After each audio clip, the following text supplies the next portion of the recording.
नाही ना असं काय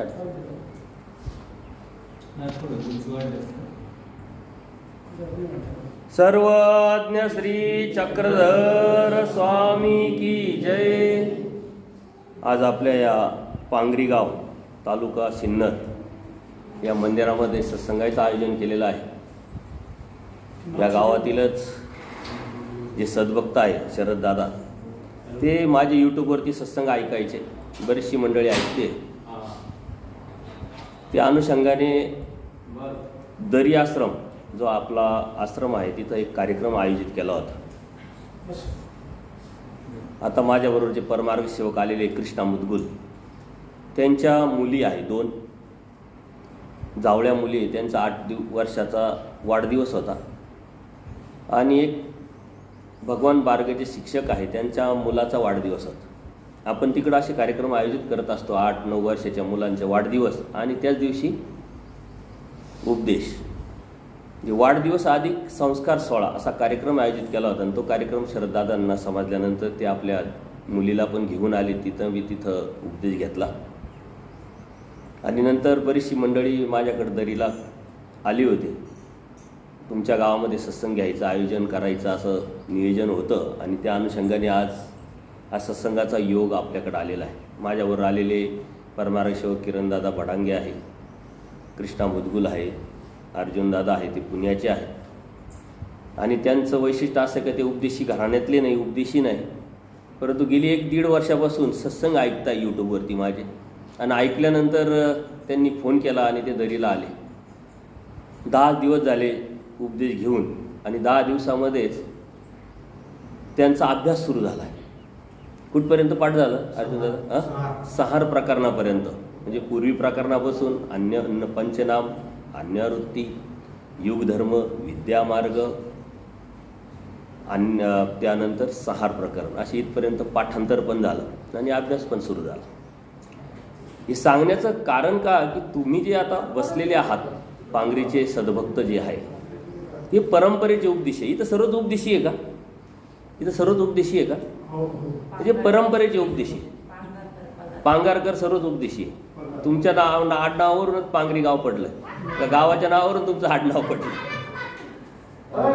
तर काही हरकत नाही। जुना मठ आहे आपल्या गावामध्ये, त्यामुळं जुनं मंदिर आहे, मंदिर पण सुंदर आहे, मोठं आहे, परंतु त्या मंदिरात सत्संग नाही, ही आपल्या धर्माची शोकांतिका आहे।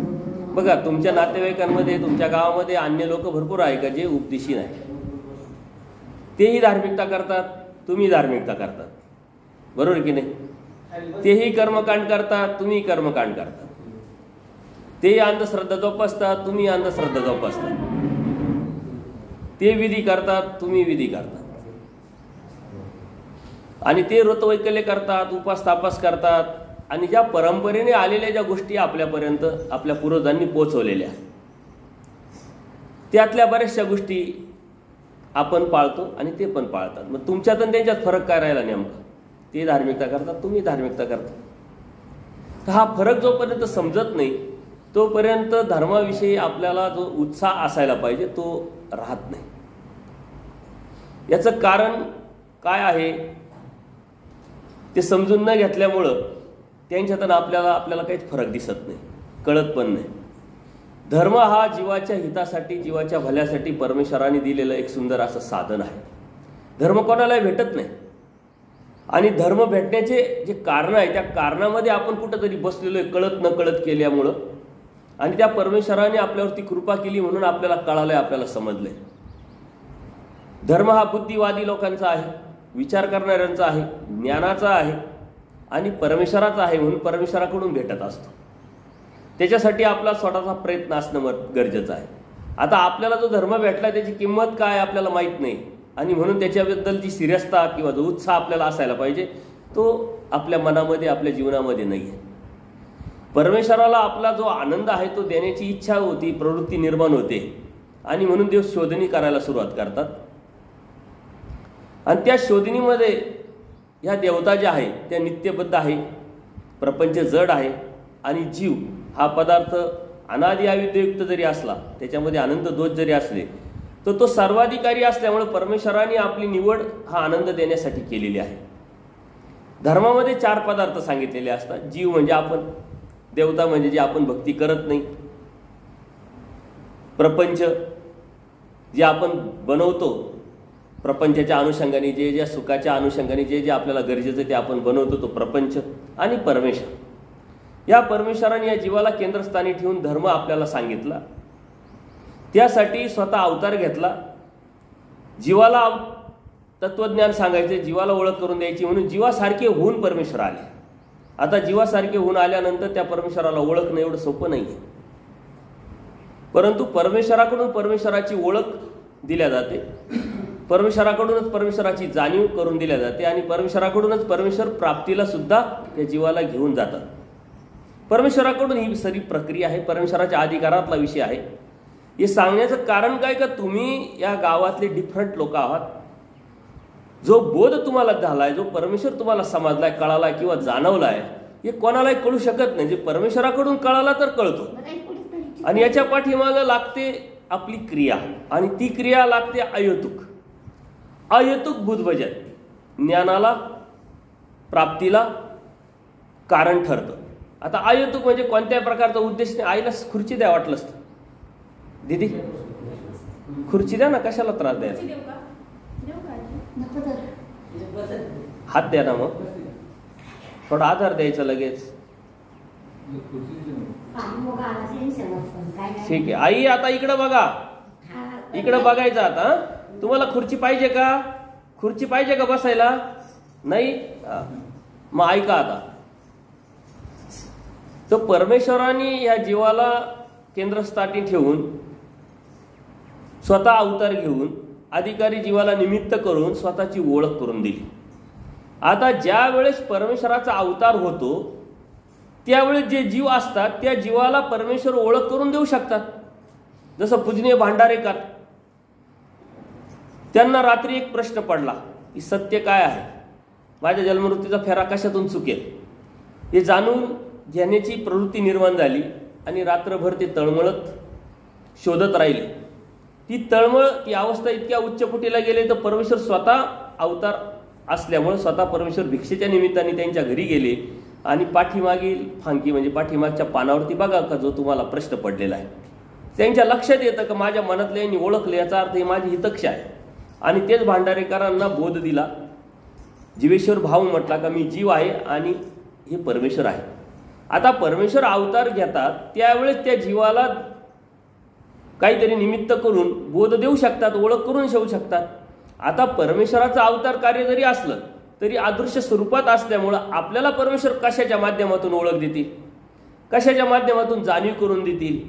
तर ही जाणीव आणि ही ओळख कळत न कळत आपल्याकडून अहेतुक म्हणजे कोणत्याही प्रकारचा हेतू नाही, उद्देश नाही, ज्ञानी या भक्ताच्या ठिकाणी म्हणजे परमेश्वराचं जो ज्ञान आहे त्या ज्ञानाच्या ज्ञानियाच्या भक्ताच्या ठिकाणी जर आपल्याकडून भजन घडलेलं असेल, जेवण घडलेलं असेल, तर परमेश्वराच्या ज्ञानाची आणि बोधाची पात्रता आपल्यामध्ये निर्माण होत असते. जसं पहिलीतला मुलगा आहे तो 5 झाला तर दुसरीत जाईल, 10वीतला 5 झाला तर 11वीत जाईल, पात्रता पाहिजे ना पुढे जाण्याची.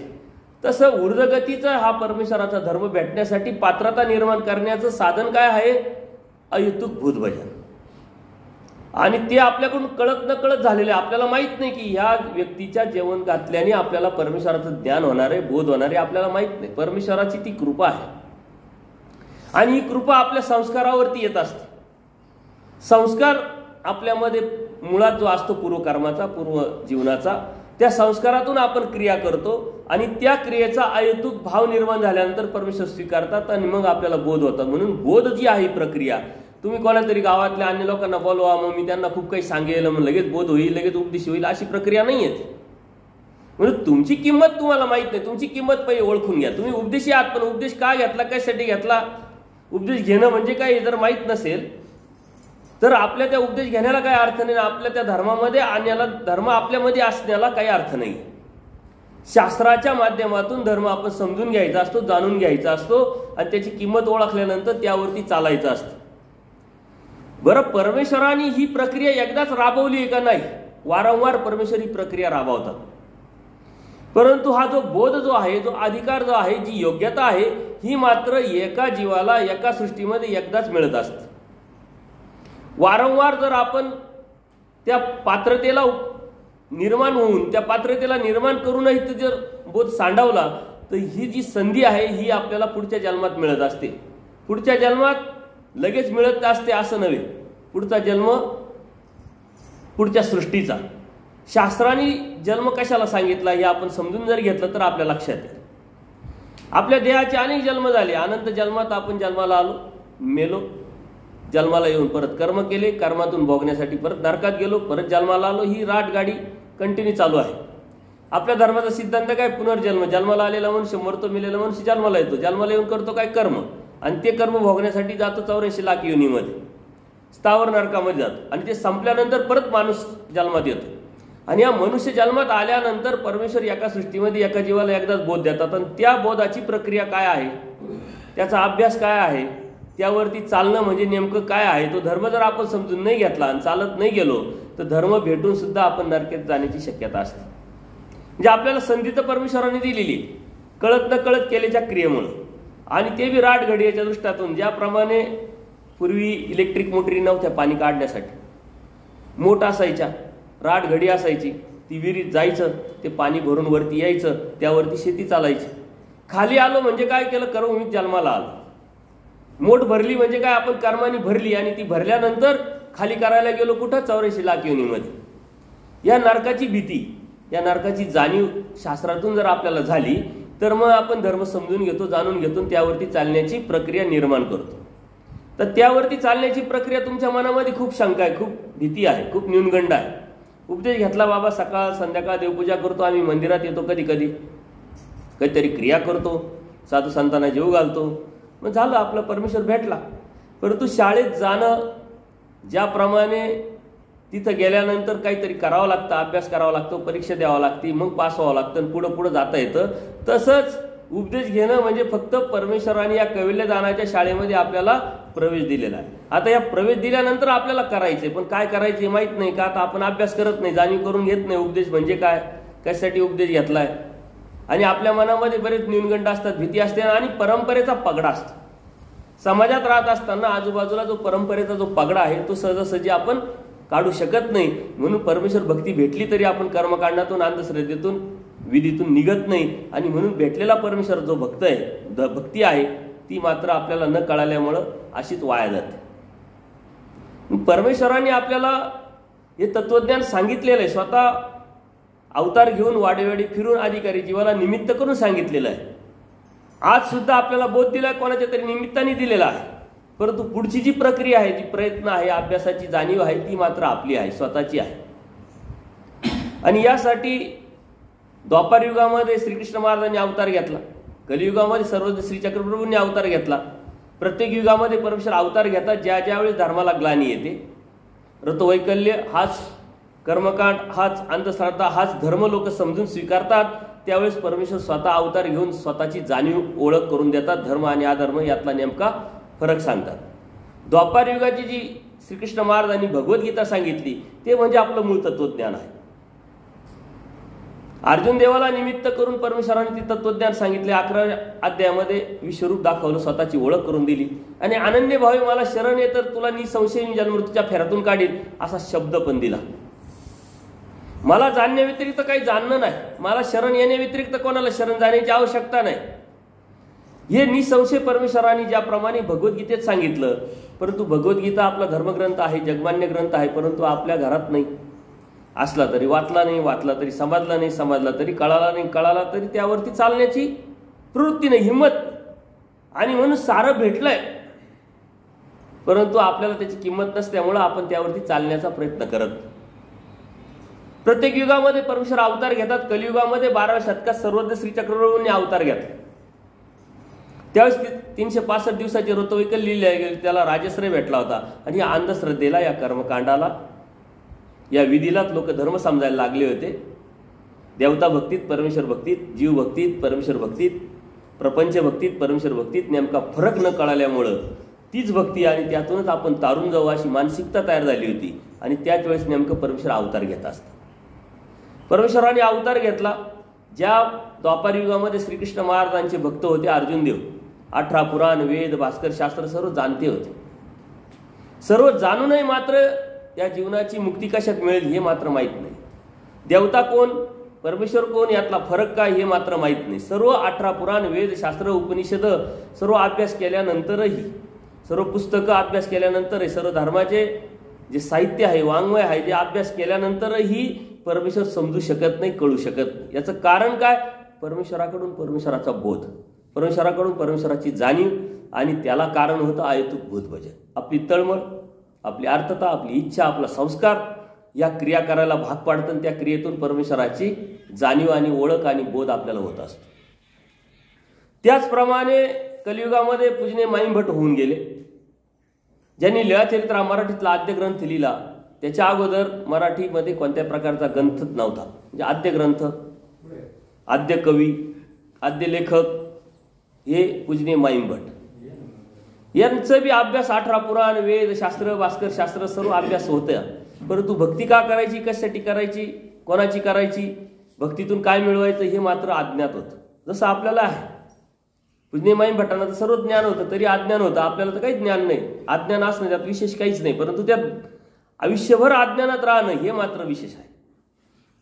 ज्ञान नाही आपल्याला असं नाही. आपल्याला शेती करायचं ज्ञान आहे, नोकरी करायचं ज्ञान आहे, व्यवसाय करायचं ज्ञान आहे, प्रपंच करायचं ज्ञान आहे. सर्व गोष्टी ज्ञानातून आपण प्राप्त करत असतो. मात्र धर्म मात्र ज्ञानाचा असूनही ज्ञान मात्र आपण मिळवायची इच्छा ठेवत नाही, वासना ठेवत नाही, आणि इथंच आपण फसतो.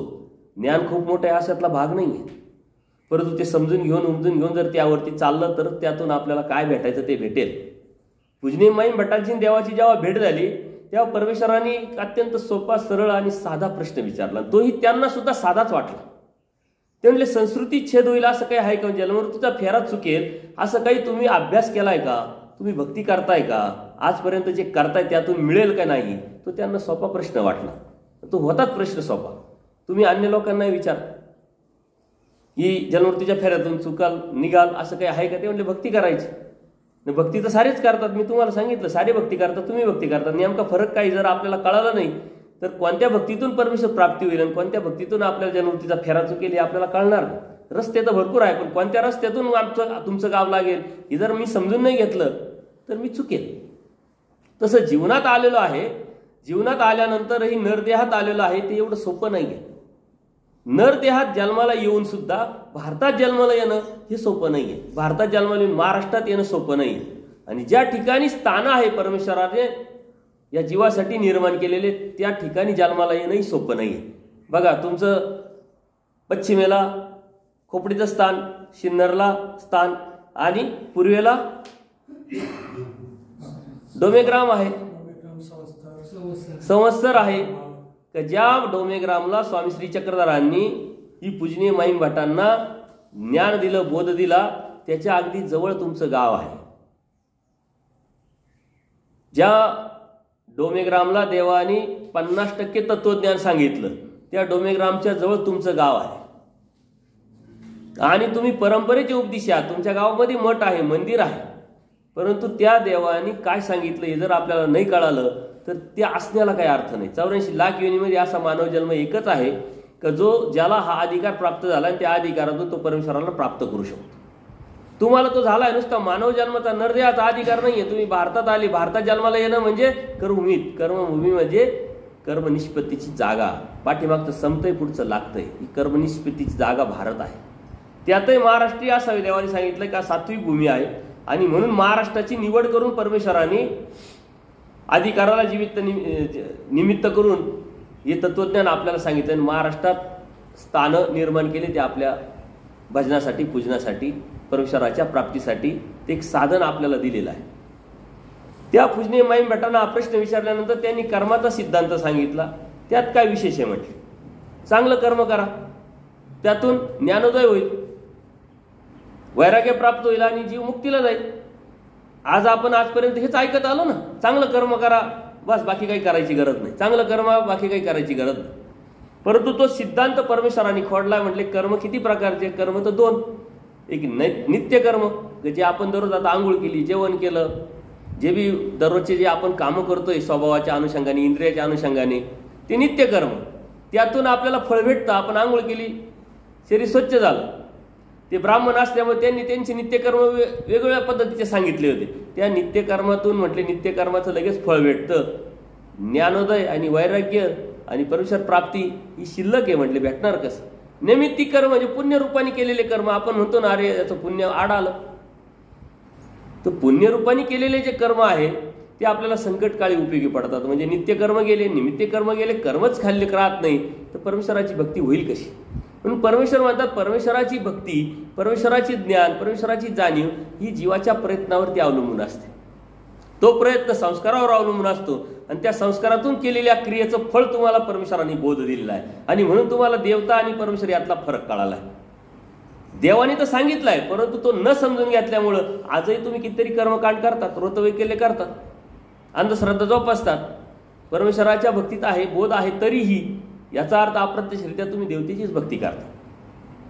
देवतेपासून आपल्याला देवाने काढण्यासाठी पूजनीय माईम भट्टांचं एक कन्फ्युजन काढण्यासाठी हत्तीचा दृष्टांत सांगितला. ते म्हटले तुम्ही म्हणताय भक्ती, आम्ही भक्ती करतो, याची करतो त्याची करतो. आणि मग देवाने हत्तीच्या दृष्टांतातून ही स्पष्टता दिलेली आहे की गावात हत्ती येतो, सारे लोक हत्ती बघण्यासाठी जातात. बघायला गेल्यानंतर काही आंधळे लोक असतात, त्यांनाही उत्सुकता वाटते आपण हत्ती बघायला पाहिजे म्हणून ते बघायला जातात. आता डोळे नाही, बघणार कसे? स्पर्शाने. मग शेपटीला कोणीतरी हात लावतं, कोणी पायाला लावतं, कोणी कानाला लावतं, कोणी सोंडेला, कोणी पोटाला, कोणी पाठीला, अशा वेगळ्या अवयवाला हात लावतात आणि येऊन बसतात. हत्ती बघितला का म्हटले. आता ज्यांनी शेपटीला हात लावतो म्हणे हत्ती खराट्यासारखे हातात जाऊन आलं. ज्यांनी पायाला हात लावला तो म्हणे हत्ती खांबासारखा आहे. ज्यांनी सोंडेला हात लावतो म्हणे हत्ती मुसळासारखा आहे. कानाला हात लावला सुपासारखा आहे. पाठीला हात लावला हत्ती भिंतीसारखा आहे. पोटाला हात लावला तो म्हणे हत्ती पोत्यासारखा आहे. आता त्यांचं खरं आहे का? ज्ञान आहे का? नाही. ज्ञान म्हणजे काय? जे जसं आहे तसं जाणणे म्हणजे ज्ञान. हे ज्ञान नाहीये, परंतु अज्ञान पण नाहीये, कारण ते हत्तीचा एक एक अवयव मग हे अन्यथा ज्ञान आहे. जसं ग्लासाला तांब्या म्हणणं, तांब्याला ग्लास म्हणणं. आणि आपल्या हृदयामध्ये, आपल्या मनामध्ये, आपल्या बुद्धीमध्ये हेच कन्फ्युजन आहे, नेमका धर्म काय आणि अधर्म काय. या अन्यथा ज्ञानातून जोपर्यंत तुम्ही बाहेर पडत नाही तोपर्यंत परमेश्वरांनी सांगितलेला तो सिद्धांत एकनिष्ठ भक्तीचा तो आपल्याला प्राप्त करता येत नाही. तोपर्यंत आपण त्या भक्तीमध्ये बसत पण नाही, परमेश्वराला प्राप्त पण करू शकत. पूजनीय माईम भट्टांना हत्तीच्या दृष्टांतातून सांगितल्यानंतर म्हटले आता तुम्ही सांगा परमेश्वराची भक्ती. कोण परमेश्वर? कसा परमेश्वर? कशातून मुक्ती होईल? मग देवाने सांगितलं या सृष्टीमध्ये कोणतेच कर्मकांड, कोणत्याच अंधश्रद्धा, कोणत्याच विधी, साऱ्या देवतेची भक्ती जरी केली तरी तुम्ही मुक्तीला जाऊ शकत नाही. मग ती मुक्तीला जाण्याचा अधिकार देण्याचा फक्त एका परमेश्वराला. परमेश्वर एक आहे, तो परमेश्वर. परमेश्वर कोण आहे हे नंतरचा विषय, पण परमेश्वर एक आहे हे पहिला सिद्धांत आहे धर्माचा. एक आहे परमेश्वर विना, एका परमेश्वराशिवाय का जो परमेश्वरच एक आहे. इतर लोक म्हणतात नाही परमेश्वर एकच आहे, तुमचं आणि आमचं काय सारखंच एकच आहे असं म्हणतात आणि ऐकायला भेटतात आणि उपदेशी लोक सुद्धा म्हणतात, कारण त्यांना नेमकं समजलेलं नाही, कळालेलं नाही. गावामध्ये आता तुमची ग्रामपंचायत आहे, सरपंच एक आहे का चार आहे का 10 आहे? तुमच्या तालुक्यामध्ये आमदार एक आहे का 4 आहे?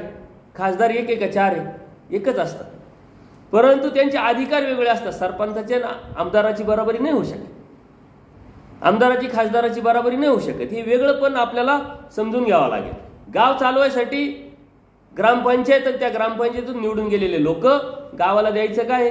लाईट, पाणी आणि रस्ता या 3 गोष्टी देण्यासाठी एवढी मोठी सिस्टम ती ग्रामपंचायत पंचायत समितीला जोडलेली असते, पंचायत जिल्हा परिषदेला जोडलेली असते, ती राज्य सरकारला जोडली असते, केंद्राला जोडलेली असते आणि साऱ्या स्कीम येऊन गावात त्या राबवल्या जातात.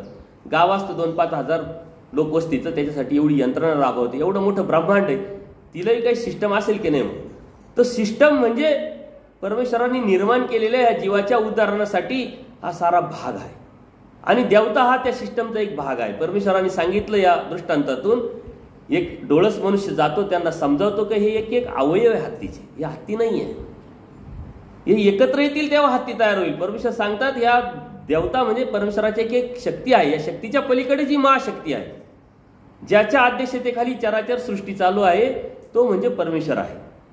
आणि त्या परमेश्वरांनी ही सृष्टी निर्माण जीवासाठी केलेली आहे, जीवाला आनंद द्यायचा आहे. पण तो सिस्टम चालवण्यासाठी, सृष्टी चालवण्यासाठी या देवतेची निर्मिती झालेली आहे. आणि त्या देवता 81 कोटी 1,15,10 देवता एका ब्रह्मांडात, असे अनंत ब्रह्मांड आहे. हे जेव्हा आपण समजून घेऊ तेव्हा आपण किती भाग्यवान आहोत हे आपल्याला लक्षात येईल. आपल्याला लक्षातच येत नाही, आपली किंमतच आपल्याला माहित नाही.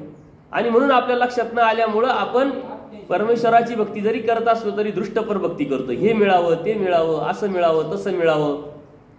वास्तविक कर्मवशे सकळे पावे, कर्माने आपल्याला सर्व प्राप्त होत असतं.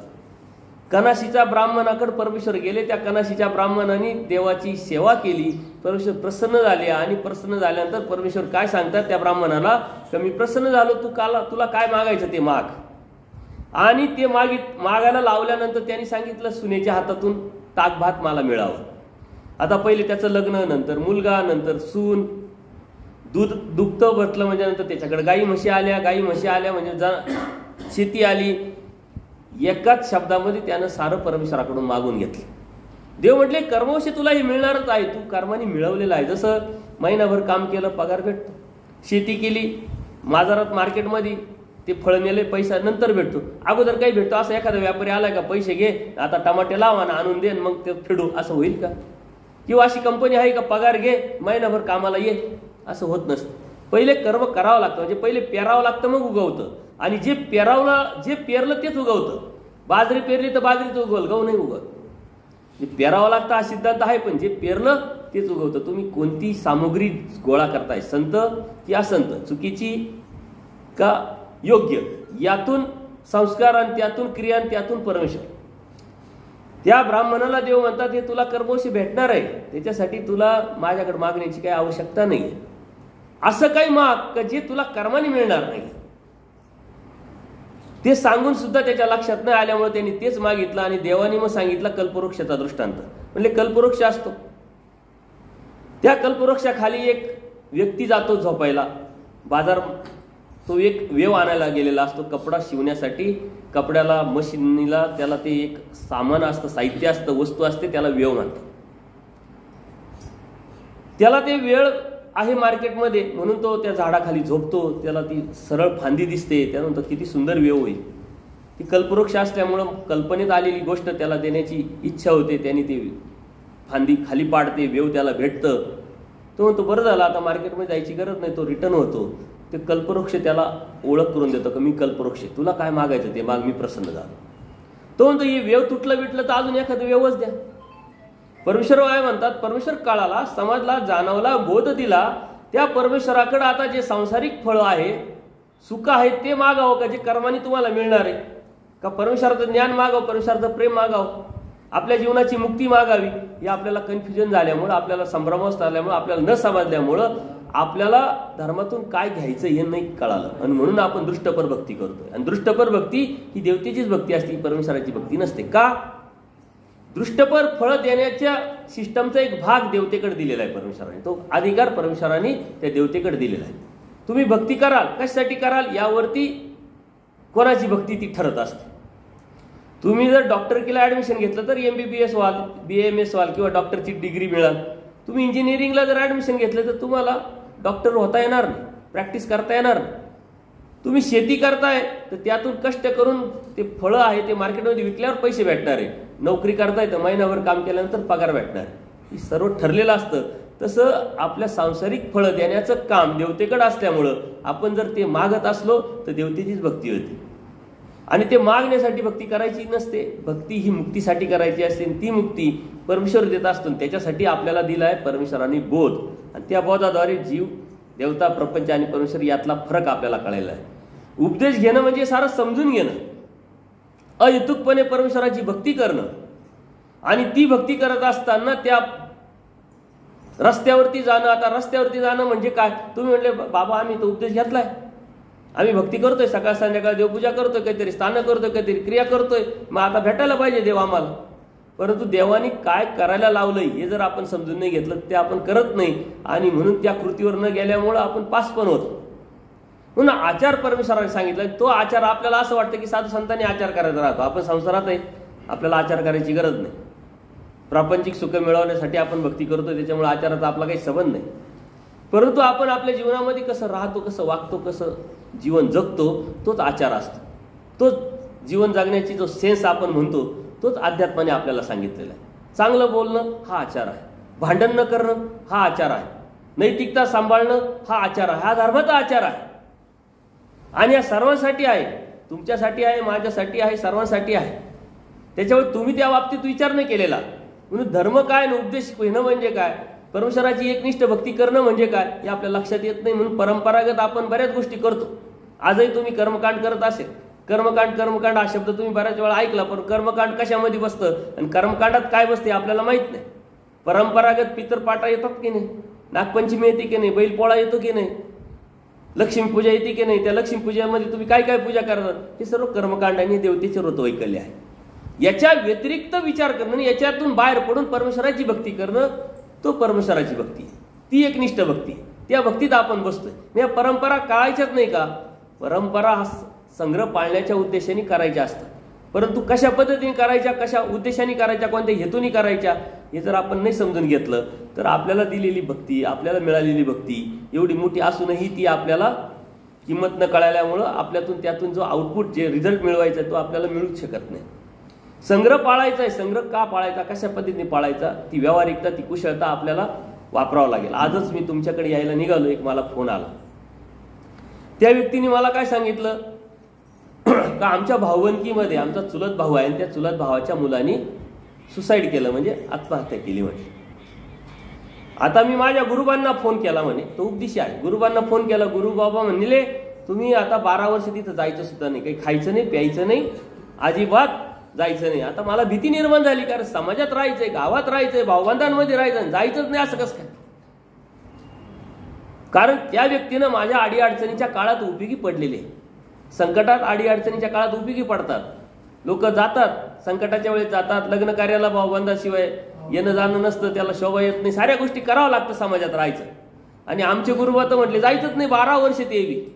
आता काय करायचं, मोठा प्रश्न पडला. मग मला त्यांनी फोन केला, तर समाजात राहायचे तर समाजाचे संकेत देवाने पाळायला लावले, संग्रह पाळायला लावलाय. संग्रह पाळणं म्हणजे काय, दुसऱ्याच्या सुखदुःखात सहभागी होणं.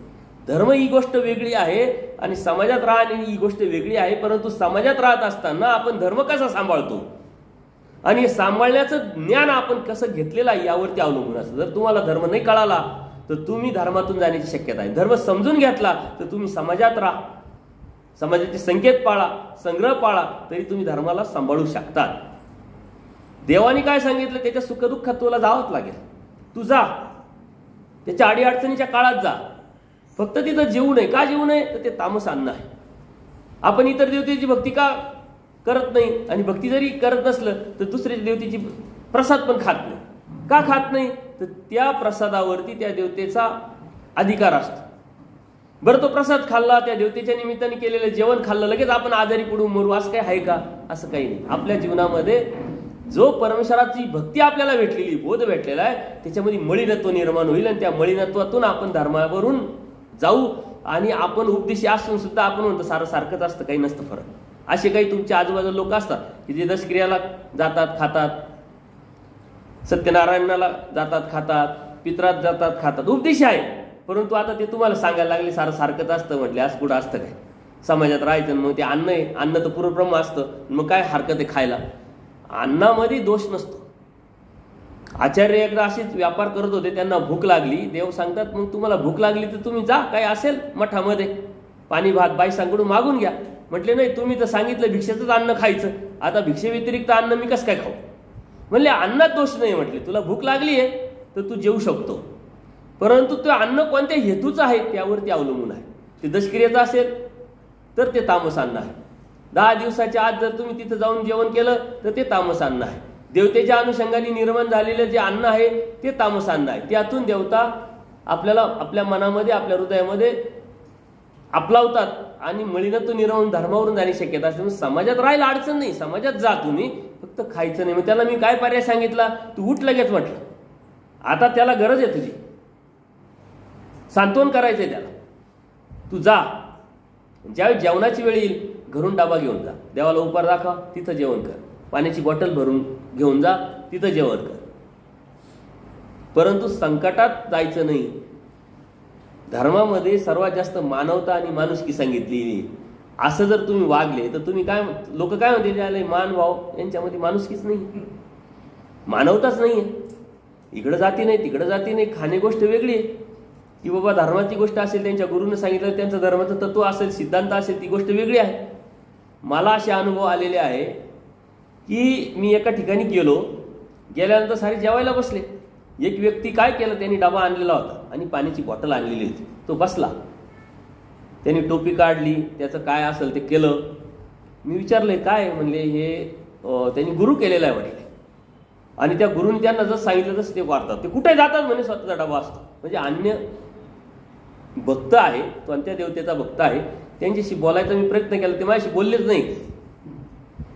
एक तर महानुभावाशी कोणी बोलतच नाही, कारण तुम्ही आडबंगपणा करतात, आमचंच खरं असं सांगतात. पण तुम्हाला सांगण्याची एक ढब असली पाहिजे, त्या पद्धतीनं मांडणी असली पाहिजे. त्यांना मी सहज बोलतं करण्याचा प्रयत्न केला.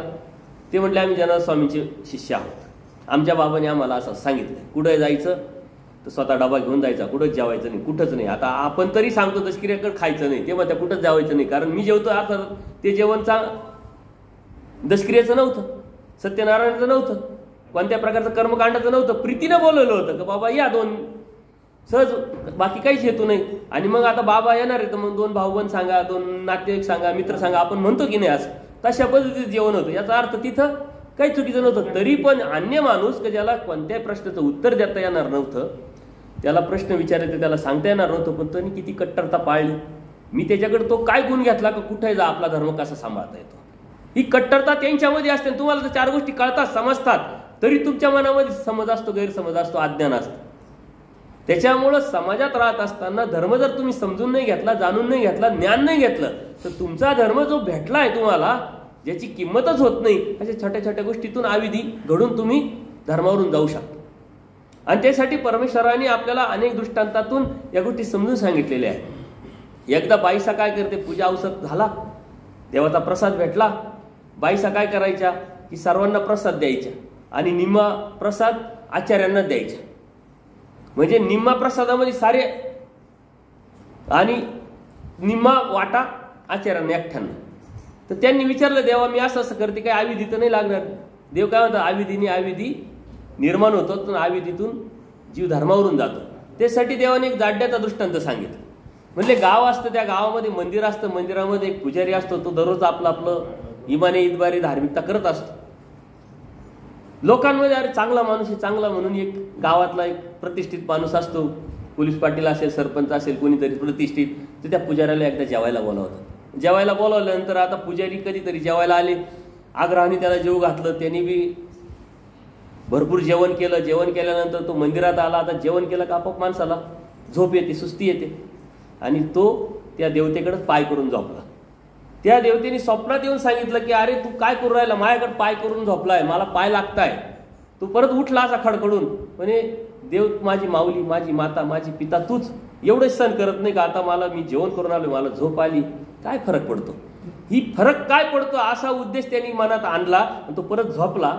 संध्याकाळी परत दुसऱ्यानी आमंत्रण दिलं, दुसऱ्या दिवशी तिसऱ्याने आमंत्रण दिलं. दररोज व्हायला लागलं. जो दररोजची भक्ती करायचा, तो सकाळ दुपार संध्याकाळ, तो काय म्हणायचा, मी कालच आरती केली होती, आता आज करायची काय गरज आहे? कालच झाडलं होतं, आता काय झाडायची गरज? कालच मी देवपूजा केली होती, मग आता करायची काय गरज? हे मलिनत्व निर्माण झालं, त्याच्यामध्ये आलं. तुमच्यामध्ये बी तो अनुभव येतो. तुम्ही असं कुठून जर काही आले ना, तर तुम्हाला आळस येणार, तुम्ही देवभक्ती नाही करणार, स्मरण नाही करणार, चिंतन नाही करणार, सत्संगात अजिबात ऐकणार नाही, आणि महानुभावासून महानुभावांना नाव ठेवण्याची प्रवृत्ती तुमच्यामध्ये निर्माण होणार. म्हणजे याला म्हणतात मलिनत्व. आणि तुम्हाला हे सांगून फोडून सांगण्याचा उद्देश काय, का तुमच्या आजूबाजूला असे लोक आहे, सत्संग घेतला काय, सत्संग घेतला कशाला घेतला, कशाला बोलवलंय, काय त्याच्यामध्ये असे म्हणणारे तुम्हाला आज काल परवा भेटले असतील. हे मलिनत्वाचं एक लक्षण तुम्हाला मी सांगतो. आणि म्हणून ते जाट्याचा जो दृष्टांत देवाने सांगण्याचा उद्देश तोच आहे की कोणतं खावं कोणतं नाही खावं. त्यातून तो इतकं मलिनत्व निर्माण झालं. मंदिरामध्ये घाण व्हायला लागली. एक बाई गावातून यायची, ती म्हणली पुजारी बाबा खूप घाण झाली, झाडलं नाही तुम्ही, साफसफाई नाही केली. म्हणे आम्हीच करायचं असं काही नवस आहे का? म्हणे तुम्ही करा ना म्हणे. मग ती बाई झाडली. तिला वाटलं चला धर्मसेवा घडते. बाई दररोज यायची, झाडायची, साफसफाई करायची. मग त्यांची ओळख झाली, ओळखीचं रूपांतर प्रेमात झालं, मग लग्नात झालं, मग पोरांमध्ये झालं. तिथं सारी घाण व्हायला लागली. गाव आले, म्हटले आता तुम्ही लेकरवाळे झाले, पुजारी व तुम्ही आता इथून निघा मंदिरात. म्हणजे धर्मातून माणूस कसा जातो याचं देवाने जाड्याच्या दृष्टांतातून आपल्याला सांगितलेलं आहे. आविधीने आविधी घडत असतो. तुम्हाला जो देव भेटलाय, तो देव समजलाय, देव कळालाय. ही किंमत छोटी नाही आहे, ही अनमोल अशी किंमत आहे. आणि तुमच्या नातेवाईकांमध्ये भरपूर असे नातेवाईक असतील, मित्र असतील की त्यांना तुम्ही सांगण्याचा प्रयत्न करताय, पण त्यांना समजत नाही, त्यांना कळत नाही. तेव्हा असं कुठं असतं का, असं कुठं असतं का? आणि म्हणून धर्म समजून घेणं, समजून घेतल्यानंतर मात्र तुम्हाला कोणत्याही प्रकारचं कुठं जाणं आणि कुठं नाही जाणं ही भीती, गैरसमज, न्यूनगंड राहणार नाही. आचार्यांना देव हेच सांगतायत की त्या अन्नामध्ये दोष नाहीये, त्याच्या हेतूमध्ये दोष आहे, म्हणून तुला जेवायला हरकत नाही. भिक्षेचं खायला लावलं मी 100% ते बरोबर आहे, सात्विक अन्न आहे. पण ज्यावेळेस भूक लागते त्यावेळेस प्रीतीचं खाल्लं तर हरकत नाही म्हटलं. कुणीतरी बोलवलं, खाऊ घातलं, पण ते हेतूचं नसावं. आणि हेतूच्या जेवणामध्ये, हेतूच्या खाण्यामध्ये अनाधिकार असतो आणि म्हणून मलिनत्व निर्माण होण्याची शक्यता असते, म्हणून ते टाळायचं असतं. प्रत्येक गोष्टीला उत्तर आहे, प्रत्येक गोष्टीला नियम आहे. तुम्ही गाडी चालवतात, ट्रॅफिकचे नियम पाळतात की नाही? गाडी जर चालवली तर रस्त्याने भरपूर गाड्या आहे, खूप गर्दी आहे, तुमचा आता हायवे आहे, ट्रॅफिक खूप आहे, म्हणून खूप भीती निर्माण झाली, म्हणून तुम्ही गाडी चालवणं बंद केलं. असं झालंय कधी? तुमच्या आजूबाजूला गावामध्ये ऍक्सिडेंट झालेले असतील, ऍक्सिडेंटमध्ये माणसं गेलेली असतील, पण तरी गाडी बंद केली का तुम्ही? आपण आपल्या इज्जतीत चालायचं, आपल्या नियमाने चालायचं, आपल्या पद्धतीने चालायचं, मग काही होत नाही. त्याची अशी चुकी झाली असेल, त्याची तशी चुकी झाली असेल. नियम, कायदे, कानून आपल्या हितासाठी असतात, तसे धर्माचे नियम हे आपल्या भल्यासाठी असतात. आणि ते जर समजून नाही घेतले तर मग काय होतं असं म्हणून धर्मावरून आपण निघून जातो, म्हणजे अप्रत्यक्षरित्या मृत्यू करतो. देव काय म्हणतात, कशासाठी जन्माला आला ती जाणीव तो जन्म असतो म्हटलं. देहाचे ते अनेक जन्म झाले, अनेक वेळा आपण मेलो, अनेक वेळा प्रपंच केला, अनेक वेळा हे कर्म जोडले, नरकात गेलो, हे सारखं चालू आहे. परंतु कशासाठी जन्माला आलो हे बोधाद्वारे परमेश्वर जाणीव करून देतात आणि त्याला जन्म परमेश्वरांनी म्हटलेले. म्हणून तुमचा जन्म झालाय, आता ह्या जन्म कसा व्यथित करायचा हे मात्र तुमच्यावरती अवलंबून आहे. म्हणून परमेश्वरांनी सांगितलेलं तत्वज्ञान समजून घेऊन, जाणून घेऊन त्यावरती चालणं हे महत्वाचं आहे. देवाने तत्वज्ञान खूप मोठं सांगितलंय. आता भगवद्गीता, लीळाचरित्र, सूत्रपाठाने देवाने सांगितलेलं तत्वज्ञान हे खूप मोठं आहे. आता तुम्ही किती दिवसाचे उपदेशी आहात आणि किती अभ्यास करताय, किती धर्माला जाणून घेतलंय, त्यावरती तुम्ही किती धर्मात आहात हे महत्वाचं आहे. कारण देवानी उत्तरापंथीला जाण्याच्या अगोदर आज पूजनीय माईन भटाच्या निमित्तातून एक सिद्धांत सांगितलाय, देवाविन धर्म असू शकत नाही म्हटले. तुम्ही धर्मात आहे, परंतु तुमच्या धर्मात तुमचा देव तुम्हाला किती कळालाय, किती समजलाय, किती जाणून घेतलाय, त्या देवाला तुम्ही किती स्वीकारले. स्वीकारणं म्हणजे त्यावरती तुम्ही किती चालताय, त्यावरती तुमची परमेश्वराची प्राप्ती ठरत असते. देवाविन धर्म नाही. आणि धर्म म्हणजे परमेश्वर, परमेश्वर म्हणजे धर्म. आणि आपण परमेश्वर भक्ती करत असताना तर पितृपाठ करतो, आपण कर्मकांड करतो, विधी करतो, साऱ्याच गोष्टी करतात.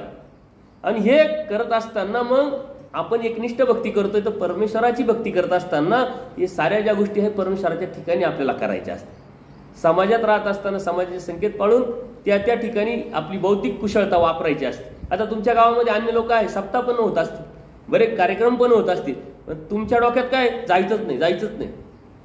त्यांनी आलं पाहिजे, तुम्ही मात्र जायचं नाही. हा कोणता धर्म आहे? असा कसा धर्म आहे? असं नाहीये. तिथं जा, तिथले ते पटकर उचला, साफसफाई करा, वाढू लागा, मदत करा, सेवा म्हणून करा. त्या देवतेची भक्ती केल्यासारखी नाही. आपण समाज राहटी आपल्याला चालवायची, समाजात राहायचे, संग्रह पाळायचा आहे. जर तुम्ही गेले तर ते तुमच्याकडे येतील. तुमच्याकडे आल्यानंतर ते जर इकडे अनुकूल झाले, इकडे क्रिया घडली, भक्तीला लागले, तर त्याचं निमित्त तुम्ही. तिथं फक्त खायचं नाही, पाणी प्यायचं नाही, अन्नदान जे आहे त्या उद्देशाने त्यांनी केलेलं असतं, त्याच्यावरती त्या देवतेचा प्रभाव असतो, म्हणून ते टाळायचं आहे. अन्यथा जाण्या यायला अडचण नाहीये, परंतु आपल्यामध्ये आपण धर्म न समजून घेतल्यामुळं इतकी भीती, इतकी न्यूनगंड आणि इतका गैरसमज आहे. त्याच्यामुळे आपल्याला म्हणतो आपला देव खूप कठीण. लोक म्हणतो तुमचा देव लय कठीण आहे, हो तुमचा धर्म खूप कठीण आहे. आता कठीण कशातून? जे आपल्याला करावं लागतं त्यातून कठीण. ते बघा, ते लोक अमावस्या पाळतात, पौर्णिमा पाळतात, शुभाशुभ पाळतात, ज्योतिषशास्त्र पाळतात, वास्तुशास्त्र पाळतात की नाही, पित्र पाळतात, आणखीन ते वट सावित्री पौर्णिमा पाळतात, उपास तापास करतात, व्रतवैकल्य करतात, चतुर्थी आली, हे आलं ते आलं, सारखं चालू असतं त्यांचं. आणि आपल्याला काहीच करायचं नसतं. आपल्याला अमावस्या पौर्णिमा पाळायची नाही, शुभाशुभ पाळायचं नाही, ज्योतिषशास्त्र पाळायचं नाही, वास्तुशास्त्र पाळायचं नाही, वडाला फेऱ्या पण मारायच्या नाही. इथं 1 मिनिटाचं जमत नाही. आता 7 जन्माचं काय घेऊन बसले, आपल्याला कळालंय आता आपल्याला देव पाहिजे. हे काहीच करायचं नाही. आता आपलं सोपं का त्यांचं सोपं? त्यांचं कठीण का आपलं कठीण? तर तो आपण न समजून घेतल्यामुळे आपण म्हणतो नाही आमचा देव खूप कठीण. आपण सांगितलंय अप्रत्यक्षरित्या धर्माला समाजापर्यंत नेण्यासाठी आपण आपलं अज्ञान आडकाठी निर्माण केलंय आणि म्हणून धर्मात असूनही आपल्याला धर्म न समजल्यामुळं या साऱ्या गोष्टी आपण करत आलो. जर हे कर्मकांड करत असाल, तुम्ही अंधश्रद्धा जोपासत असाल, एकनिष्ठ भक्ती तुम्ही करत नाही, तुम्ही उपदेशी नाही, तुम्ही बोधवंत नाही. एकनिष्ठ भक्ती ही परमेश्वरांनी सांगितलेले मूळ तत्व आहे. ते श्रीकृष्ण महाराजांनी सांगितलंय, ते स्वामी श्री चक्रधरांनी सांगितलंय आणि हेच तत्वज्ञान अनेक संतांनी सुद्धा सांगितलंय. संत ज्ञानेश्वरांनी भगवद्गीतेचा मराठी अनुवाद ज्ञानेश्वरी म्हणून दिलं. त्यात जरी तुम्ही गेले तर तुम्हाला यातले दाखले भेटतील. सोमवारी इकडे जाता, मंगळवारी तिकडे जाता, बुधवारी तिकडे जाता, शनिवारी तिकडे जाता, चतुर्थी आली तिकडे जाता म्हटले. एकच भक्त सगळीकडे जातो. गावाच्या बाहेर असलेली वेश्या कुंकू लावते, मंगळसूत्र असते, पण ती कोणाची माहीत नाही म्हटले. हे कोण सांगते? संत ज्ञानेश्वर. म्हणून तुम्ही एकनिष्ठ भक्ती करा, हे संत ज्ञानेश्वर सुद्धा सांगतात. मानव जन्म हा जन्म मुक्तीचा दरवाजा आहे. याच्यासाठी त्यांनी वेस जे आहे, गावामध्ये एकच वेस, पूर्ण तटबंदी असते, त्याचा दृष्टांत दिलेला आहे. अनेक संतांनी या गोष्टी सांगितलेल्या आहेत, परंतु संतांपर्यंत लोक जाती नाही. त्या संतांना देव समजतात, भक्तीत जातात. तसं तर आपल्यात त्याच्यात आपल्यात काही फरक राहिला नाही. परमेश्वराने सांगितलंय, जो आपला आहे, जो धर्माचा आहे, परमप्रीती करायची, पण विशिष्ट बुद्धीने ठेवायची. माझ्याविषयी तुम्हाला प्रेम असलं पाहिजे, आपलेपणा असलं पाहिजे, आदर असला पाहिजे, पण मीच देव आहे हे समजणं मलाही घातक आणि तुम्हालाही घातक. म्हणजे परमेश्वर काय म्हणतो? विशिष्ट भक्ती. आपण जर परमेश्वराची भक्ती करतोय तर आपण जीवाची नाही केली पाहिजे. देवतेचा तर विषयच नाही. आणि जर तुम्ही कर्मकांड करत असेल तर अप्रत्यक्ष देवतेची भक्ती करताय, कारण कर्मकांड, विधी, रतवैकल्य सारे देवतेचे आहे. आणि ते जर तुम्ही जोपासत असाल तर देवतेची भक्ती करताय म्हटल्यानंतर तुम्ही परमेश्वराची भक्ती करतच नाही. आणि प्रपंचामध्ये इतके घडून गेलेले आहे का तुम्हाला वेळच नाहीये ना स्मरण करायला, ना देवपूजा करायला, ना सत्संगाला यायला. म्हणजे तुम्ही अप्रत्यक्ष प्रपंचाची भक्ती करताय, देवतेची करताय, कर्मकांड विधी करताय, याचा अर्थ जीवाची करताय. एखाद्या गुरुची भक्ती तुम्ही करताय म्हणजे जीवच झाला. अनेक लोक आहे ना जीवभक्ती करणारे, वेगळे साधू संत अन्य लोकांमध्ये आहेत, आपल्यामध्ये ते नाहीये, पण तरी अज्ञानावश आपण ते करतो. आणि जर करत असेल तर ते चुकीचं आहे. परमेश्वर म्हणतात, परमप्रीती करा, आदर ठेवा, निमित्त माना, जिथे जाल त्यांच्याकडून गुण घ्या. जे गुण काय आहे त्यांच्याकडून शिकल्यानंतर आपल्या जीवनामध्ये उतरावा. आणि तो धर्म आहे, ती धार्मिक आहे, ती साधना आहे, तोच आचार आहे. जर आपण उपदेशी आहोत, धर्माचे आहोत, परंतु आपलं लोकांना समाजामध्ये राहत असताना भांडणं असतील, वाद असतील, कुणी आपल्याला चांगलं म्हणत नसेल, कोणाविषयी निगेटिव्ह भावना असेल, नकारात्मक भावना असेल, कोणाविषयी आपल्या मनामध्ये द्वेष असेल, गैरसमज असेल, हा असा येतो, तसा येतो, तसा ही सांगण्याची प्रवृत्ती असेल, खोटं बोलत असेल, तर मग आपण उपदेशी नाही, आपण परमेश्वराचे भक्त नाही. कारण हे सारे कर्मकांड, या साऱ्या ज्या गोष्टी आहे ह्या देवतेच्या आहेत. देव म्हणतात, देव भांडते दोघे आणि भांडणारे कोण असतात? देवतेचे असतात. कारण प्रत्येक जीवाची एक एक देहाभिमानीने असते आणि त्याच्यात कमीपणा जर असेल तर त्यांच्यामध्ये वितिष्ट होण्याची शक्यता असते, कारण ते वैजयत्य असतात, वेगळे असतात.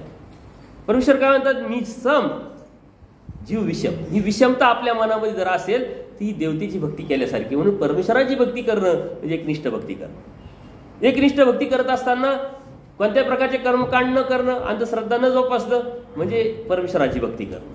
परमेश्वर मी तर निराकार आहे, पण साकार झालेला परमेश्वर जो आहे तो आपल्या हृदयामध्ये अवतरणं म्हणजे बोध होणं. आणि त्या परमेश्वराने अवतार घेतल्यानंतर, बोध झाल्यानंतर जे सांगितलंय त्या परमेश्वराने ते करणं म्हणजे भक्ती, ते करणं म्हणजे मानभाव, ते करणं म्हणजे बोध. अन्यथा ते जर करत नसेल तर त्याला बोध म्हणत नाही. असे पद्धतीचे लोक आहे की कोणाचं तरी ऐकलं, भीतीपोटी असेल, कोणीतरी सांगितलं असेल, परंपरा असेल म्हणून उपदेश घेत आहे, परंतु पाळत काहीच नाही, तर त्यांना बोध म्हणता येत नाही. बोध हा परमेश्वराच्या भक्तीवरती चालण्याचा एक सर्वात स्ट्रॉंग एक साधन परमेश्वराने दिलेला आहे. आणि तो निर्णयात्मक साधन त्याला भेटल्यामुळं तो जीव काय, देवता काय, प्रपंच काय, परमेश्वर काय हे जाणतो आणि मग परमेश्वराची एकनिष्ठ भक्ती करतो. परंतु भक्ती जरी करीत असली तर कर्मकांड न करणं हा परमेश्वराची भक्ती, कर्मकांड करत असेल तर देवतेची भक्ती. त्याच्यामुळे यातून तुम्हाला बाहेर पडावं लागेल. मनात तुमच्या भरपूर शंका असतील, प्रश्न असतील, आणि तुम्ही याचा काही अभ्यासही करणारे असतील, वाचनही करणारे असतील, परंतु तरी कन्फ्युजन भरपूर राहतं. माझ्याकडे आता बरेचशी मंडळी असतात का जे सत्संग ऐकतात, अभ्यास करतात, परंतु तरी सूत्राचे योग्य अर्थ न समजल्यामुळे कन्फ्युजन निर्माण झालेला आहे. दुसऱ्याचा गुण घ्यायला पहिले आपल्याला गुणी व्हावं लागेल. धर्मामध्ये पॉझिटिव्ह विचार आहे, धर्मामध्ये आत्मविश्वास आहे, धर्मामध्ये मोटिवेशन आहे, धर्मामध्ये उत्साह आहे, ती प्रेरणा देऊन आपले जीवन जगण्याला कारण ठरत असते. धर्म म्हणजे काही कर्मकांड नाही, विधी नाही. तुम्ही दररोज मंदिरात आले, काहीतरी विडा ठेवला, कुठंतरी गेले, पंगत केली, स्थानं केले म्हणजे धर्म. धर्म एवढा छोटा असू शकत नाही. याच्या पलीकडचा जो परमेश्वराने सांगितलेला धर्म आहे तो धर्म म्हणजे आपल्या जीवनाची लाईफस्टाईल, रीत आहे. सकाळी उठता, किती वाजता उठता, काय करता, दिवसभर काम करत असताना काय विचार करता, कोणत्या हेतूचा करता, काय अभ्यास करतात, तुमच्या जीवनामध्ये काय उतरवता तुम्ही, तुमची जेवणाची पद्धत, राहण्याची पद्धत, बसण्याची पद्धत, बोलण्याची पद्धत, कोणाबरोबर तुमची मैत्री आहे, या साऱ्या ज्या गोष्टी आहेत धर्माशी निगडीत आहे. आणि धर्म त्यात आहे. देव म्हणतात ज्ञाता विरक्ताचा संग करा. ज्ञानी जो आहे, विरक्त जो आहे, जो त्यागी आहे, ज्याचे विचार पॉझिटिव्ह आहे, चांगले आहे, जो ऊर्ध्वगतीचा विचार करतोय, परमेश्वराच्या भक्तीचा विचार करतोय, त्याला फक्त ऐकानं परमेश्वर गुणच ऐकायची इच्छा आहे, त्याला बोलण्याची इच्छा आहे, फक्त देवावरतीच बोलण्याची इच्छा आहे, पाहायचं आहे तर परमेश्वराची श्रीमूर्तच पाहायला भेटावं ही वासना आहे, त्याची संगत करायला लावली. नाही तर तुमच्याबरोबर एखादा मित्र आला का तो याचे त्याचे उखळे पाखळे सांगत असेल तर तो काही कामाचा नाही, त्याची संगत तोडायला लावली देवाने. देव म्हणतात आज संग करा, त्याला सांगा, नाही ऐकलं तर आज संग करा, कारण असंत सामुग्री तो तुमच्यापर्यंत पोहोचवतोय.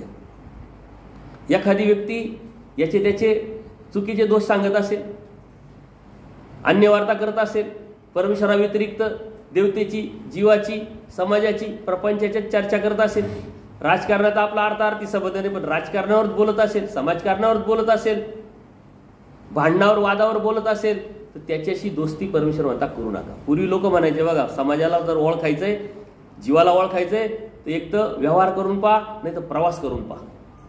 जुने लोक म्हणायचे, जुने लोक आहेत ते म्हणायचे. प्रवासातून काय होतं, त्याची लाईफस्टाईल कळायची, त्याचं उठणं, बोलणं, बसणं, खाणं, पिणं, त्याचा स्वभाव कळायचा, म्हणून त्याला ओळखता यायचं. आणि व्यवहारातून त्याची नियत किती साफ आहे, त्याला जाणीव किती त्याची चांगली आहे, त्याच्यावरती तो माणूस ओळखला जायचं. आता आपला व्यवहार आहे, आपण करीत नाही, आपण रिस्कच घेत नाही, आपण कोण डोक्याला ताण, आपल्याच अडचणी. आणि प्रवासात आपण आपल्याबरोबर, म्हणून आपण हे जीवन जगत असताना धर्माबरोबर जीवन कसं जगायचं, कोणाबरोबर राहायचं, कोणाबरोबर बोलायचं, काय खायचं, काय नाही खायचं, हे धर्म आपल्याला शिकवतो. म्हणजे जीवन जगायला धर्म आपल्याला शिकवत असतो. ती आपली संस्कृती, तो आपला संस्कार आहे. आणि ही संस्कृती आपण नाही जोपासत आपण पुढच्या पिढीला काय देणार आहे? तुम्ही पुढच्या पिढीला उपदेश घ्या, उपदेश घेतो म्हणतो, उपदेश घेणं म्हणजे काय सांगा. मुली म्हणतात उपदेश घेणं म्हणजे काय, मुलं म्हणतात उपदेश घेणं म्हणजे काय, आपल्याला सांगता येत नाही. आणि मग बाहेर समाजात राहत असताना त्यांना वेगळं दिसतं, वेगळं ऐकायला येतं, ना आपल्याकडे वेगळं दिसतं, वेगळं ऐकायला येतं. म्हणून एक दरी निर्माण झालेली आहे. आणि म्हणून संस्कारापासून, धर्मापासून आपण त्यांना थांबवलंय. आणि म्हणून अनेक अडचणी निर्माण झालेल्या आहे धर्मामध्ये. आपल्याला सर्वात मोठं आव्हान काय माहिती आहे? धर्माचे घरं, धर्माचे लोक हे सांभाळणं महत्वाचं आहे. आता तुमच्या गावामध्ये किती टक्केवारी उपदेशी लोकांची? किती लोक आहेत, किती घरं आहे उपदेशी? 10-20 घरं. 10-20 घरामध्ये माणसं किती असतील? 20 नाही, एक सरासरी अंदाज नाही. एका घरात 10, वाड्यामध्ये 10 लोक उपदेशी. घरात देवपूजा आहे परंतु बाकीच्यांनी उपदेश घेतलेला नाहीये,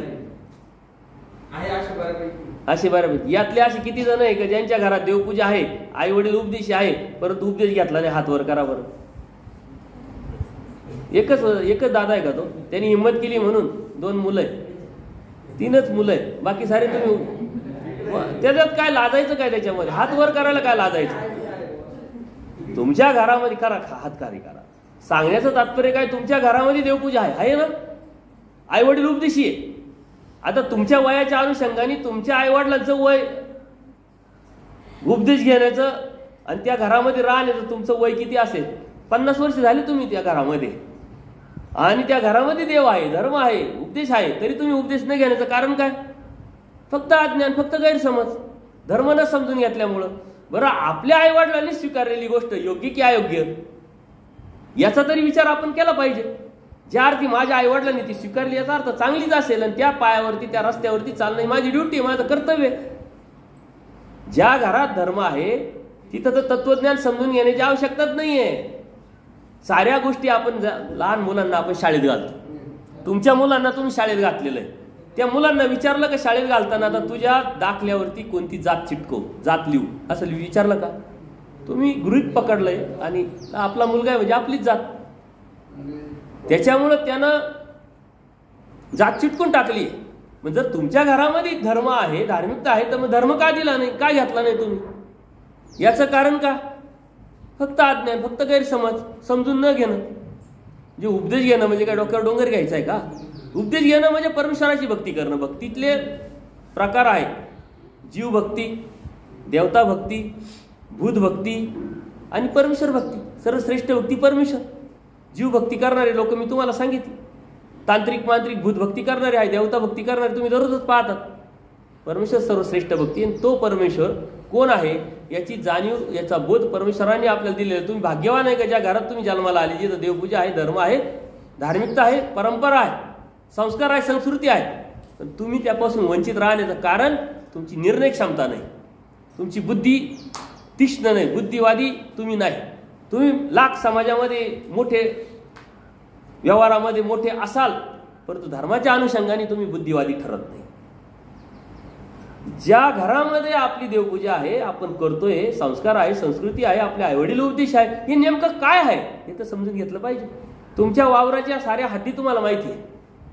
1 फूट इकडं तिकडं जर झालं तर त्याच्यासाठी भांडायला तयार होतात. वाडवडिलांनी सांगितलेलं आहे की ही हद्द आहे, ही जमीन आहे आपली, हा 7-12 आहे, याच्यावरती असं आहे. धर्माच्या बाबतीत ती उत्सुकता नाही, ती चिकित्सा नाही आहे. वास्तविक धर्मातून जो फायदा आहे तो कशातूनच फायदा नाही. हे सारं इथंच राहणार. जे काल कोणाचं तरी होतं, आज तुमचं, उद्या कोणाचं तरी राहणार. हा सिद्धांत सांगतो. तुम्ही रिटायर नाही झाले तरी निसर्ग तुम्हाला रिटायर करणारच आहे. पण धर्म नित्य आहे, तो परमेश्वराने दिलेला आहे, तो परमेश्वर देतो. म्हणून आपल्याला सुद्धा चाल नित्याचीच चालू होणार आहे. परमेश्वराचं सगळं ते नित्य, परमेश्वराकडून जे भेटतं ते नित्यच असतं, ते कधी संपुष्टात येत नाही. म्हणून तुम्हाला सांगितलं सर्वात मोठं आव्हान काय आहे? तुमच्या गावामध्ये उपदेशी लोक आहेत, तुमच्या गावात मंदिर आहे, परंतु सत्संग नाही, चर्चा नाही. नवीन पिढी धर्म काय माहीत नाही. तुमच्यासारखे लोक जर बिगर उपदेशित आहोत, तुमची पुढची पिढी तर कोणीच नाही उपदेशित. म्हणजे तुमचा धर्म तुम्हाला सांभाळणं हेच तुमच्यासाठी आता आव्हान. सत्संग त्याच्यासाठीच असतो. शरददादांनी सांगितलं की मी उपदेशी होतो परंतु काही कामाचा नव्हतं. सत्संग ऐकायला लागल्यानंतर लक्षात यायला लागलं, मग उत्सुकता म्हणून त्या तिकडे आले, चर्चा झाली आणि मग त्यांनी 2 जण आणखीन गोळा केले. त्यांच्या मुलीला उपदेश दिला, त्या मिसेसनी बी, त्या मुलीच्या आईने बी उपदेश घेतला. आता त्यांच्याबरोबर आलेले ते मित्र आहेत, ते बी उपदेशी घराण्यातले होते. काय नाव आहे दादा तुमचं? शिवाजी दादा. त्या दिवशी त्यांच्याबरोबर आले म्हणून काय 15-20 मिनिटं बोललो, त्यांनी लगेच निर्णय घेतला, उपदेश घेतला, पण अजून नामपाठ नाही. नामपाठ म्हणजे काय खूप मोठा विषय आहे का? पिक्चरचे किती नावं असतील? गावातल्या साऱ्या भावबांधांचे नाव तुमचे पाठ. भाव बांधायचेच नाही, खालच्या गल्लीतल्या मुलांचे सुद्धा नाव पाठ, सर्व माहिती. देवाचं नाम घ्यायला अडचण काय? नाम घेतल्यानंतर ते स्मरण करणं, नामानी वेद, नामानी बोध, नामानी साई, नामानी प्राप्ती. त्याच्यानंतर अभ्यास, अभ्यासातून आपल्या जीवनामध्ये किती काय करू शकतो याचा विचार करून आपल्याला धर्म सांभाळायचा आहे. गोड तर बोलू शकता, नैतिकता तर सांभाळू शकता, कोणाला वाईट म्हणायचं नाही, कोणाशी खोटं बोलायचं नाही, हे तर सांभाळू शकता तुम्ही. आणि हाच आचार आहे धर्माचा. धर्माचं तत्वज्ञान खूप मोठं आहे. तुमच्या मनामध्ये काही शंका असतील, प्रश्न असतील तर आपण चर्चा करू. तुम्हाला बी मी वेळ देईल प्रश्न उत्तरांचा. सत्संगातून, सत्संग आकाशासाठी असतो, विचाराची देवाणघेवाण संवाद करण्यासाठी असतो. देवाने ते सांगितलंय, संवाद करा, मग तुम्ही त्यातून काहीतरी घ्याल, नूतन व्हाल, सुशीत व्हाल. आज आपण धर्मात आहे परंतु धर्म आपल्यात नाही आहे. आणि धर्म आपल्यात आणण्यासाठी आपल्याला अभ्यास, चर्चा, चिंतन आणि अशा सत्संगाची गरज आहे. गाव तुमचं आहे, गावातले उपदेशी तुमचे, मंदिर तुमचं आहे, पण या मंदिरामध्ये आल्यानंतर आता व्यवस्था, तुम्हाला बसायला काही नाही आहे हो इथं. गाव तुमचं आहे. तुमच्या घरी एखादा पाहुणा आला तर तुम्ही फरशीवर बसवता का? तुम्हाला कोणाला पाहुण्याला बसवलंय का आजपर्यंत? सहज एक चर्चा आहे, नाही बसवत. तुम्ही त्यांना बसायला काहीतरी टाकता. ते जरी म्हटले रास असू द्या तरी तुम्ही नाही म्हणतात. तुमचं गावाचं मंदिर आहे. गावाचं मंदिर कोणाचं आहे? घर कोणाचं आहे? देवाचं आहे. की ज्या देवाच्या नावाने तुमचं सारं आयुष्य आता चाललंय.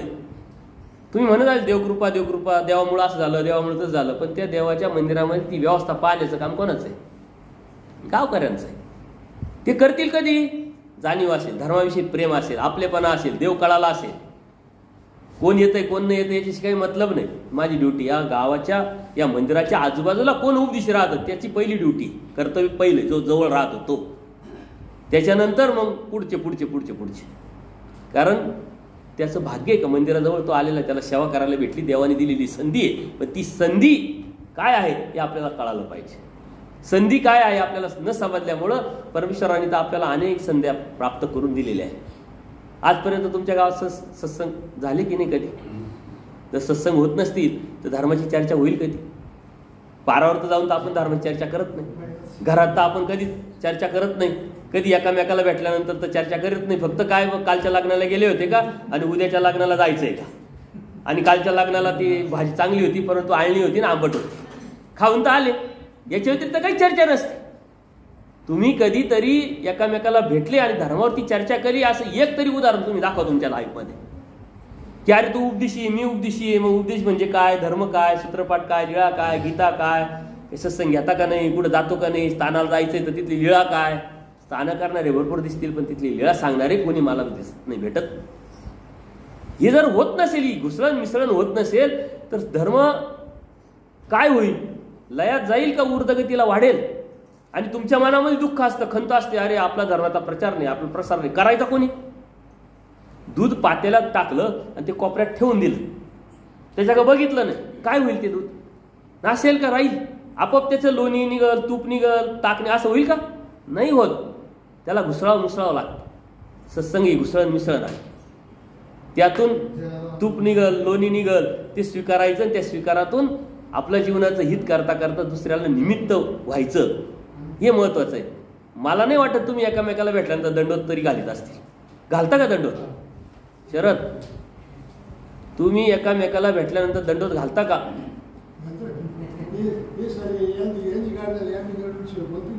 ते सारे नाही म्हणते बाबा, तुम्हीच एकटे म्हणते दंडोत घालता.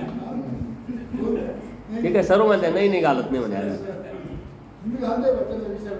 तुम्ही घालते, पण तुम्हाला कोणी घालतं का सांगा? तुम्ही घालते म्हणून लाज गाज ते घाली द्या. गाठ्या कोणाकडे हातामध्ये हात वर करा. बाया तिघी गाठ्या आहेत, ही सत्संगाला जोडले म्हणून यांच्याकडे गाठ्या. लक्षात घ्या, आपल्या मुला मुलींना उपदेश देणं ही आपली पहिली ड्युटी आहे, आणि 8 वर्षानंतर लगेच देणं ही दुसरी ड्युटी. तिसरी ड्युटी आपण धर्म समजून घेणं, जाणून घेणं. गावात कोणालाही एकामेकाला आपण भेटलो दंडोत घालणं, फोन आल्यानंतर दंडोत प्रणाम म्हणणं आणि बोलायला सुरुवात करणं, हा धर्माचा अभिमान आहे. परमेश्वर काय होता, मी निराभिमान, पण आपल्या लागेच अभिमान. परमेश्वर निराकार आहे, तो निराभिमान. परमेश्वराला कोणाचा अभिमान नाही आहे, पण जो आपला आहे, जो म्हणता तो माझा आहे, त्याचा मला अभिमान आहे. अर्जुनाचा अभिमान होता, केसाला धक्का नाही लागला. मारायला किती होते,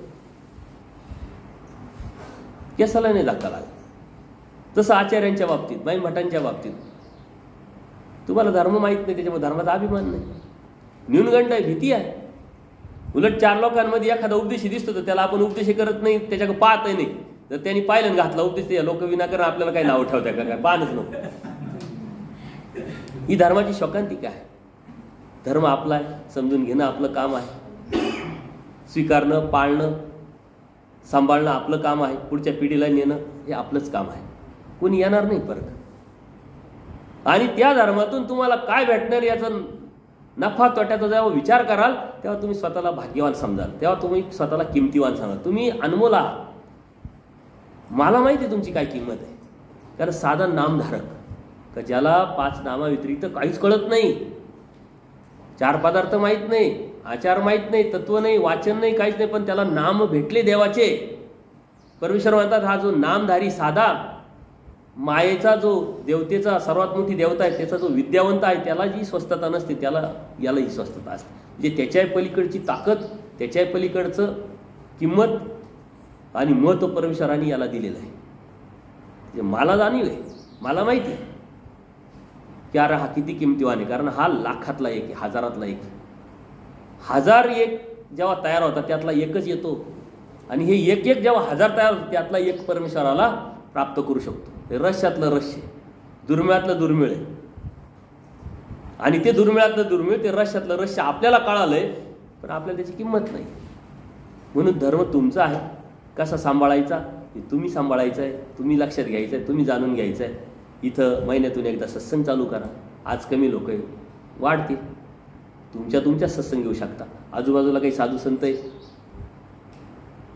ज्यांच्या नावावर मंदिर आहे, त्यांना बोलू शकता. सत्संग कोणाकडून ऐकू शकता, कोणत्या साधूकडून ऐकू शकता, नामधारक वासनिकाकडून ऐकू शकता, जे तुम्हाला सांगू शकतात, म्हणजे तुम्हाला कळेल तसं. परंतु ते चेक करायचं काम तुमचं. त्यासाठी तुम्हाला अभ्यास करावा लागेल, सिलेबस समजून घ्यावा लागेल, जाणून घ्यावा लागेल. आम्ही आलो काहीतरी इकडूनच्या तिकडूनच्याच गप्पा बोधकाचं सांगितलं आणि हे ते सांगितलं. नेमकं मूळ जे आहे ते तुम्हाला नाही सांगितलं. सांगण्याला अर्थ काय, सत्संगाला अर्थ काय राहिला. तुम्ही उठले पाहिजे, तुम्हाला प्रेरणा भेटली पाहिजे, धर्मावरती जाण्याची ताकद निर्माण झाली पाहिजे, पॉझिटिव्ह विचार झाला पाहिजे, धर्माचा अभिमान निर्माण झाला पाहिजे, तो धर्म जाणून समजून उमजून त्यावरती चालण्याची इच्छा निर्माण झाली पाहिजे. त्याला म्हणतात सत्संग.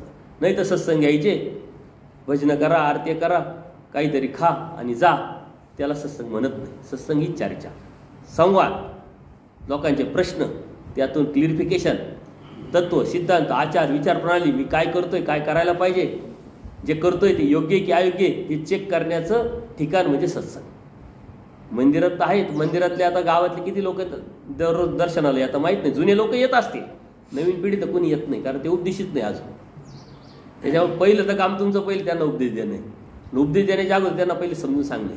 मी तरुण मुलामुलींना जेव्हा धर्म सांगतो त्यावेळेस ते कर्मकांड विधी सांगत नाही. त्यांना मी सांगतो तुमचा धर्म म्हणजे तुमचं करिअर आहे, तुमचा पॉझिटिव्ह विचार आहे, तुमचा कॉन्फिडन्स आहे, तुमचं सक्सेस म्हणजे धर्म आहे. कारण संस्कार, संस्कृती आणि लाईफस्टाईल धर्माशी निगडीत असल्यामुळे जर तू ते स्वीकारलं तू 100% यशस्वी होशील. पण धर्माव्यतिरिक्त तू किती प्रयत्न कर, डिग्र्या भेटतील तुला, IAS होशील, IPS होशील, कलेक्टर होशील, आणखीन काय काय होईल, परंतु धर्म आणि संस्कार नसल्यामुळे तुला जगायचं कसं हे माहीत नाही राहत.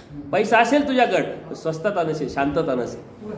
धर्मात जर तुम्ही आले, धर्म तुमच्यात निर्माण केला तुम्ही, तर तुमच्याकडे काही नसू द्या, पण स्वस्थता, शांतता, स्वस्थता ही तुम्हाला निर्माण करून देऊ शकते. ही सर्वात मोठी इस्टेट आहे. आणि धर्माची व्याख्या समाधान आहे. तुम्ही जर समाधान पावले तर धर्मात आहे. जर तुम्ही धर्मात असू नये, समाधान नसेल, तर तुम्ही धर्मात नाही. आणि म्हणून तुमच्यामध्ये स्वस्थता असली पाहिजे, शांतता असली पाहिजे, देवावरची, समर्थवादावरची निष्ठा असल्यानंतर त्यावरती चालण्याची उत्साह असला पाहिजे. तुम्ही बघा, अन्य वार्ता गप्पा मारताना किती उत्साह राहतो तुम्हाला. राजकारण, समाजकारण, धर्माच्या चर्चा करा बरं, तुम्हाला झोप येईल, आळस येईल, नको नको वाटेल. का तर धर्माची जाणीव नाही, किंमत नाही. म्हणून उत्साह येण्यासाठी इथं सत्संग म्हटलं, जर कधीच सत्संग घेतलेला नाही, मी तर सत्संग म्हटल्यानंतर सारी गर्दी व्हायला पाहिजे, सारं मंदिर भरायला पाहिजे होतं. परंतु होत का नाही, त्यांची काही चुकी नाही. ज्यांनी न्यायचं त्यांनी तो धर्म त्यांच्यापर्यंत नेलेला नाही.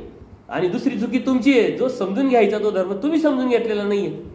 चुका दोन्ही बाजूनी, चुका आमच्या आहे, चुका तुमच्या आहे. आता या चुका सुधारावायच्या का नाही, या नवीन पिढीने, जुन्या लोकांनी सांगड घालून पुढे न्यायची. त्याच्यामुळे धर्माच्या बाबतीत तुमच्या मनात काही शंका असतील तर विचारा. धर्माचं तत्वज्ञान खूप मोठं आहे, तुमची कॅपॅसिटी पाहिजे. 1 तास झालाय, त्याच्यानंतर आता तुमचं चाललं असेल, बाबाचं कधी आठवण, घरून सांगून आलोय, घरी स्वयंपाक करून ठेव, मी जेवायला येतो. त्याच्यामुळे धर्माच्या अनुषंगाने काही विचारायचं असेल तर विचारू शकता, असं काही नाही.